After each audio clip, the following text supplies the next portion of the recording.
As Democrats continue to loosen voting restrictions, Crime Prevention Research Center President John Lott says Europe could be an example for why tight voting laws are very necessary. Here's One America's John Hines. Dr. John Lott, you are the founder of the Crime Prevention Research Center, and you deal largely in statistics and statistical analysis. That's your wheelhouse.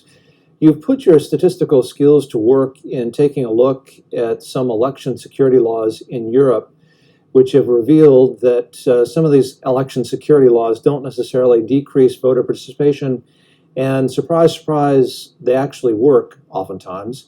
Is that an accurate depiction of what your analysis reveals, sir? Well, we looked at all the European countries as well as all the developed countries around the world, and it's really amazing how different the U.S. rules are from these other countries. Out of the 47 European countries, 46 require photo voter IDs to be able to go and vote in their entire country. The one holdout has been the UK, which has required it in Northern Ireland and in some local elections in England. But now, with new legislation that they have, they're going to require photo IDs for their entire country too. So very shortly, all of Europe, every single country, will be requiring photo voter IDs for people to be able to go and vote. And you see a similar pattern with developed countries around the world. And the thing is, these countries used to have different rules, but they realized that they had problems with voter fraud. What also was interesting was what happened in France. It seems like France has been through this issue of voter security. Some people suggesting that it wasn't necessary, some people suggesting it was, but in the end, France decided to clamp down with regard to voter security. And why did they do that, and what was the result, according to your analysis, sir? Sure.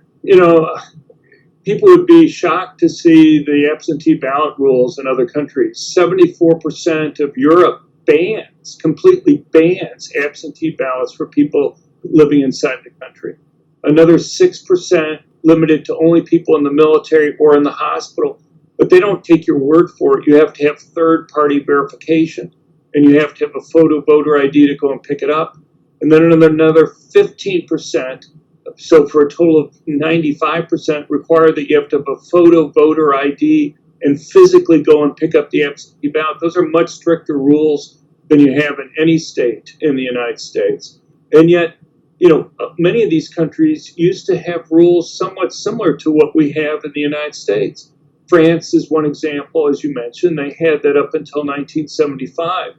But what they discovered was vote by mail. They could vote by mail in France until 1975. Is that what you're saying? They have absentee ballots. Absentee ballots. But what happened was they discovered literally hundreds of thousands of dead people voting.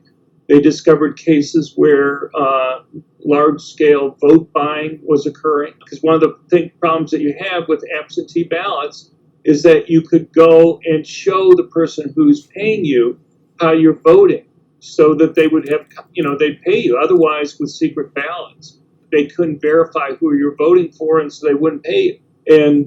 And so they ended up banning absentee ballots. Dr. John Lott of the Crime Prevention Research Center, it's good to talk to you, good to catch up with you, sir. Thank you for joining us on One America News. Thank you very much, John. Want to see